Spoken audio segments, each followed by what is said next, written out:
Mayor Healy, Democrats make a mistake tonight in selecting Mr. Zumbar to remain as treasurer? Only time will tell. Well, I am kind of interested in the comments that you made, whether or not he had been checked out, vetted on issues like Senate Bill 5 or State Issue 2. You want to elaborate on that a little bit? Well, I just think that whenever you're making an appointment or you're hiring somebody or whatever, there's typically a vetting process, as you mentioned, and some sort of interview process. And you want the resume. You want to have a chance to ask him not just about the finance background, but also about other philosophies and ideas. And this is an elected official. It's being appointed at the point, but it's an elected official.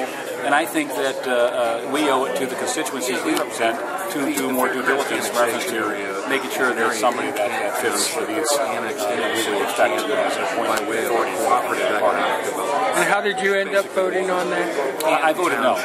Okay. Joint Council President Schulman and it wasn't a question about whether or not he was qualified or what have you. There was just a question of the Democrat, the precinct committeeman has, in my opinion, has a responsibility to determine if and who is interested and available. And I don't think we explored that possibility. But I understand it was a difficult decision for all of us. I mean, when you look at what's going on through the county situation with the treasurer and the tax increase request on the ballot and those things, there's a number of variables that come into play here. And, all of them, quite frankly, are uncharted territory. It's unprecedented. So clearly, this was not an easy decision for any of us. And my only concern was we acted very quickly. We still had more time, and I thought that we could have done a little bit more in reference to exploring both his background as well as giving an opportunity for any Democrats that were interested to apply and then evaluate him. So that was my only concern. About what?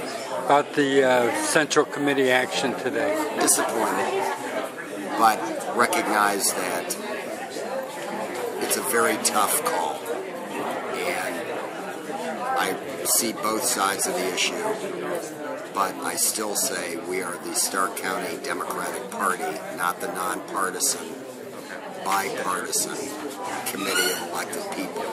So, disappointed, but I understand the views of the people that endorse Zumbar to be treasurer. I've written that with this action, if it happened, that it meant probably, in my view, that the Democrats were going to lose the Stark County Treasury for a decade, maybe longer.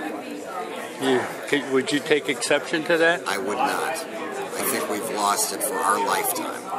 Unless, and hopefully it won't happen, but unless some catastrophe befalls the Treasurer's office, such as we've seen with the thief in Ziegler's office.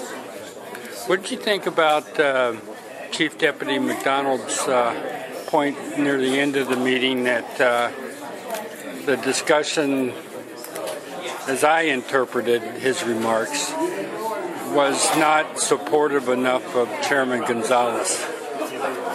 I could understand his sensitivity on that issue, but the reason for a robust debate is to bring all points of view before, in this case, the precinct committee members.